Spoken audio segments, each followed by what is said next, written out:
Hi, welcome to the next episode of our 486 upgrade project. I am Tim, this is the Geek Jabber channel. Now, we take it for granted nowadays that our computers can play video, animation and sound, but that wasn't necessarily the case when 486s were common. The machine that I've got right now doesn't actually have any multimedia capabilities. It does not have a CD-ROM drive. It does not have a sound card. And we're going to fix that. So what I have here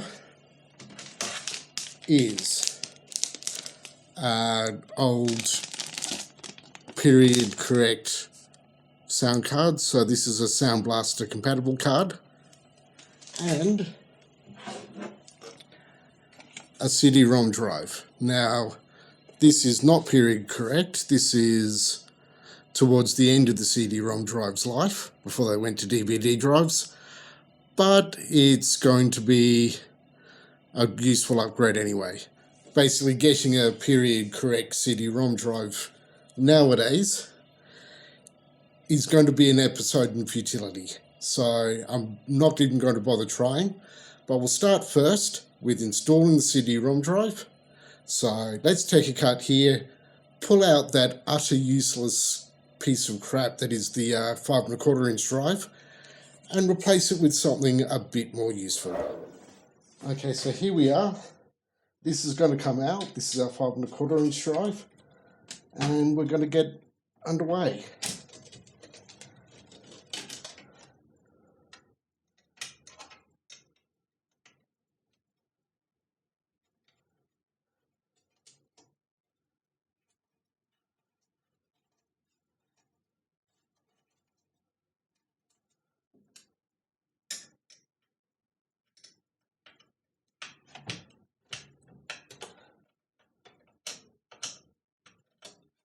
Also, it doesn't seem to be much holding this one in.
And I just happen to have a spare screw here. So while I'm here, I'll throw one in the other side.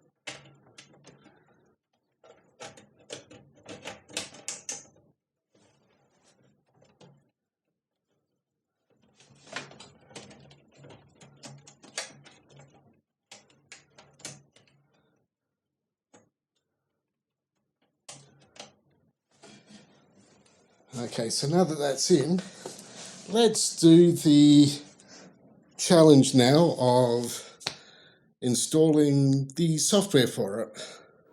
Okay, so now we've got that in there, we need to get the software installed. Now, being a DOS machine, we don't have the luxury of plug and play because that didn't really come in properly until Windows 95.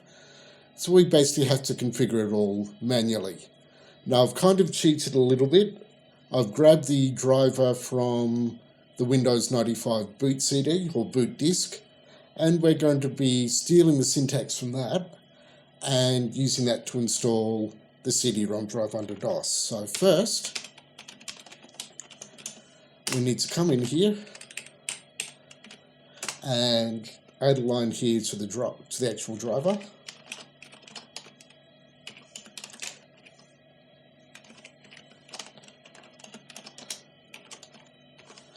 Now you'll notice here I have to use this /D switch, even though there's only a single CD-ROM drive. That's basically used for when you have multiple CD drives, so the system knows which one is which. But the second part is loading the CD extensions that came with later versions of DOS, so that DOS would know about CD-ROM drives. Again, we give it the CD name and give it a drive letter. And now time to give it the 3-fingered salute. If it'll actually listen to me. We deal with the annoying white box this monitor throws up into the middle of the screen.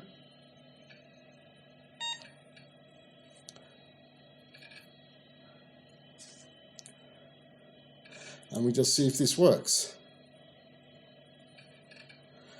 And judging by that, we'll just go into Windows.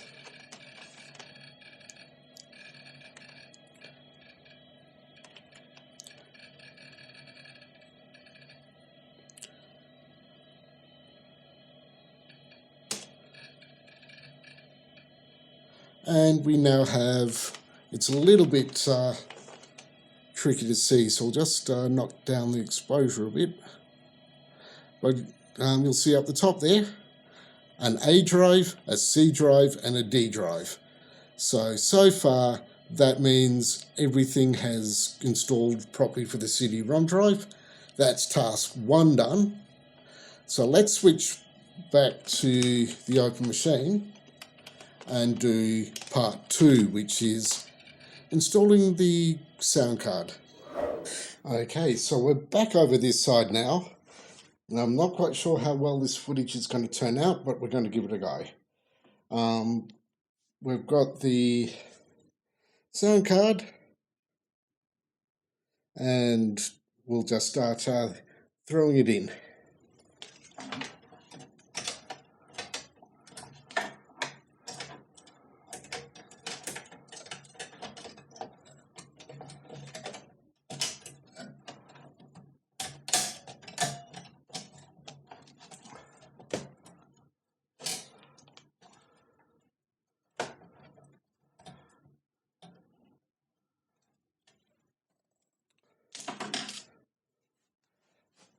And reach across shot to get my screw because I am not organised.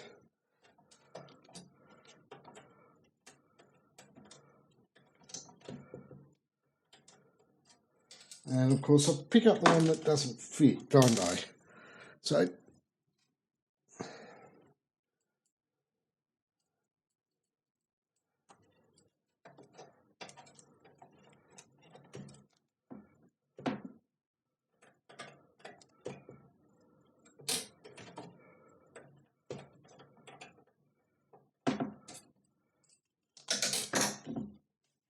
okay, so that's getting a bit fiddly, so I might do another cut here, get that screw in, then we'll go back and install it. Doing stuff through a camera is not easy. Okay, so you might notice that the lighting has changed slightly. And I do apologise for that, but I'm just going to try and deal with this anyway. So, one of the hazards of dealing with older equipment is trying to find drivers that actually work.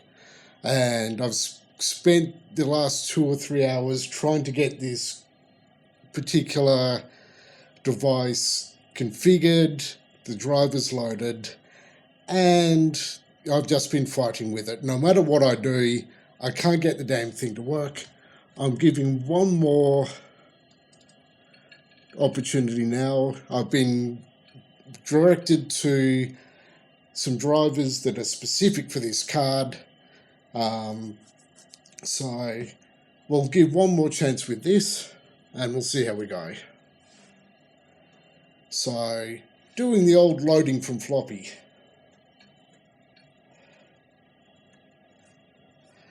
And if this doesn't work, I'm going to presume the card has died of old age.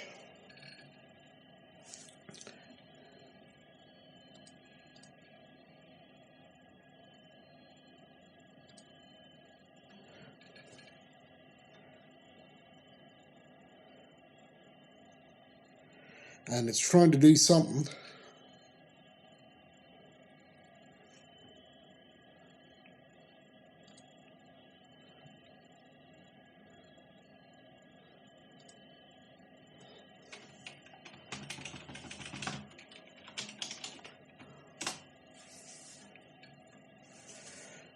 So now doing the whole installing thing. One thing that I do not miss is how slowly floppy drives operate.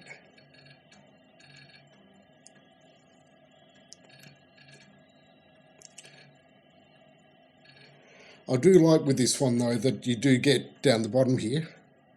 I should really get my potty things, but I didn't think of it. So this is telling you RAM and CPU usage while it's installing. Cute little touch.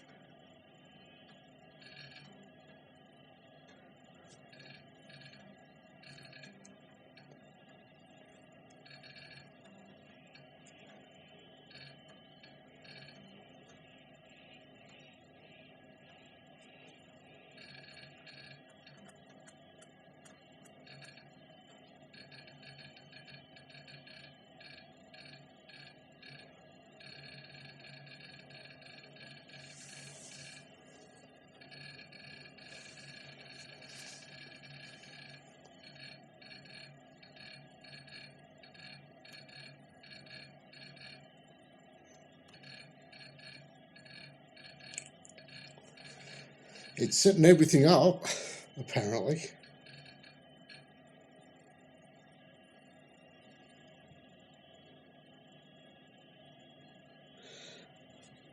And the mouse is apparently locked up.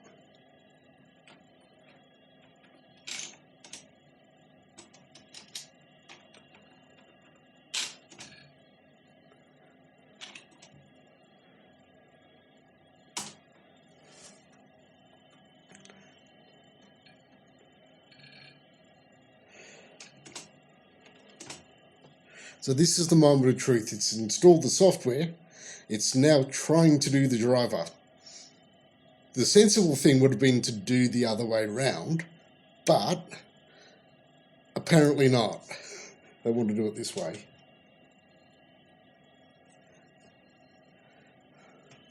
The mouse is still frozen, so we'll see if it does. Yep, okay, so this is why it should have gone the other way around. It still can't find the damn thing. So I'm going to put this project on hold for a moment, and I'm going to see what I can do about finding a better solution. So we'll be putting another cut here. Okay, and we're back with the installation of a sound card into this machine. So you might remember from a couple of moments ago, we had difficulty getting a sound card installed. So we're now a couple of days later, in fact, quite a few days later, and we have this. So this is a Sound Blaster Vibra 16. So this is a different sound card we're working with now. So I'm going to install it into the machine, and we'll have another cut in it, and we'll see if we can get this one working. So one moment, please. And we're back. I've got the sound card in the machine, and we're now in a directory where I've installed the Creative Labs plug-and-play software. So let's have a look at what we've got here. So CTCM is the configuration tool for the plug-and-play stuff, and it has found it. It's got it all set up. So there's a little bit of coding that we've got here already. So it's configured it at down here I5, so it's on IRQ number 5. There's a few other things there that set up the MIDI and all of that sort of stuff. It's handled that for me automatically, so the DOS stuff should be okay. So let's fire up Windows and see if we can get this working in Windows.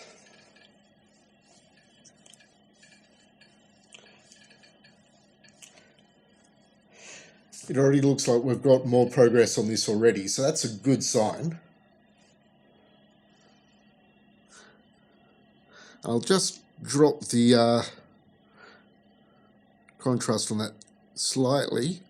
That's a bit better, so that should make the text on screen a little bit more legible. So now we just need to come into Control Panel,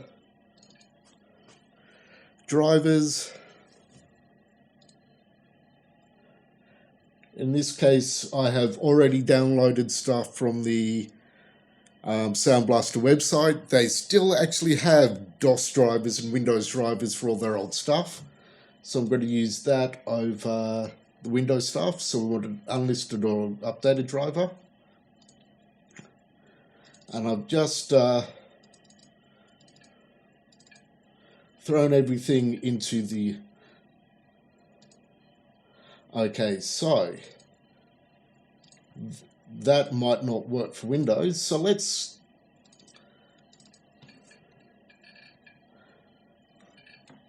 that method is not going to work for this card, so let's do take 2.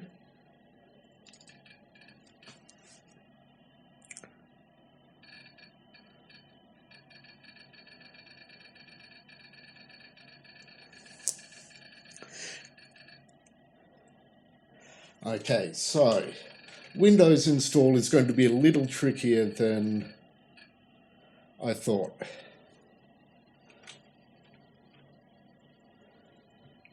Because I thought, actually, so we'll need to drop back to DOS.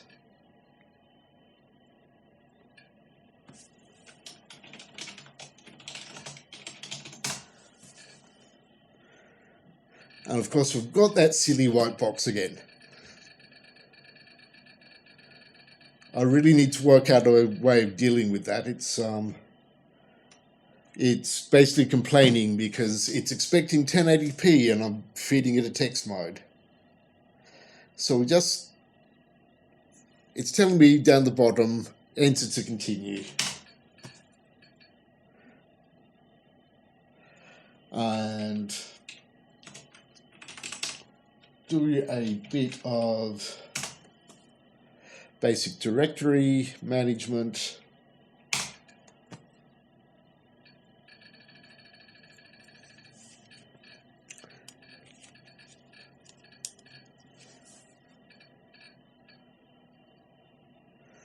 That looks like it vaguely matches what it should be.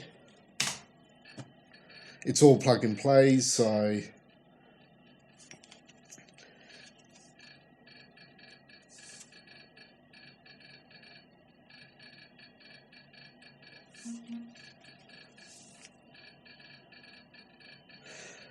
now it's a waiting game to get everything installed.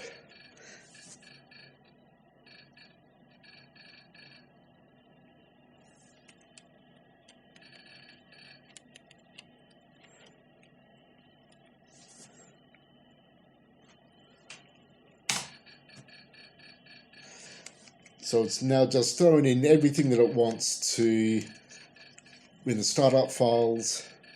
I'm just going to let it do that automatically. So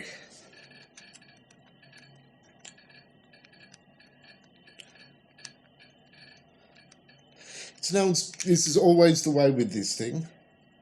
A lot of these old machines, it's all just a waiting game while things installed.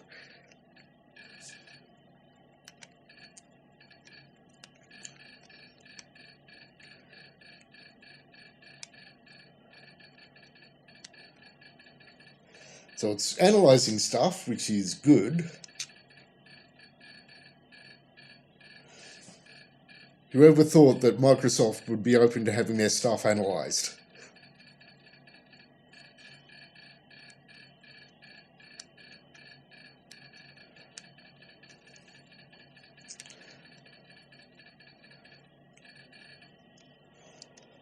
Yep, so we'll do a reboot.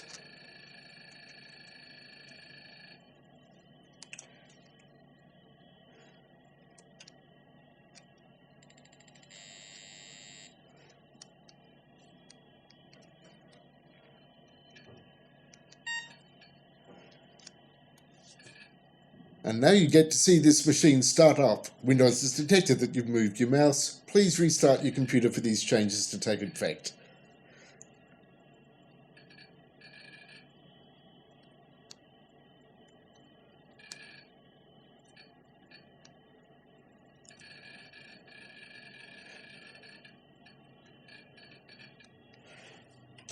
And let's fire up Windows and see what we have there now.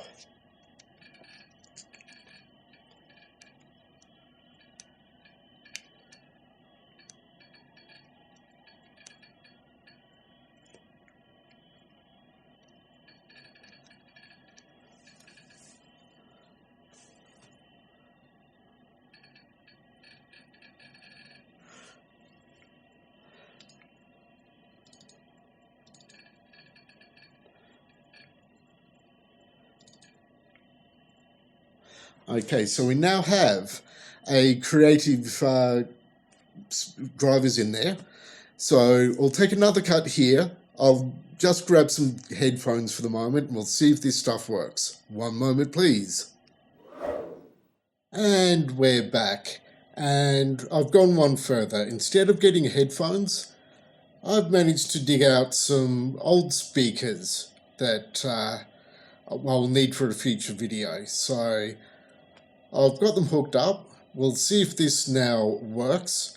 If you know your Windows 3.1 audio, you will know Canyon.mid. So let's play this now and see if this actually works. So I'm calling that working. So after much sticking about, we finally have audio in Windows, which is a good thing. So I will silence it now, and I will wrap this video up. So if you like the video, you know what to do. If you want to support the channel or see us on our website or in Discord, links are in the description, and you know what to do with that subscribe button. So I will wrap up this rather long video now. Thanks for watching.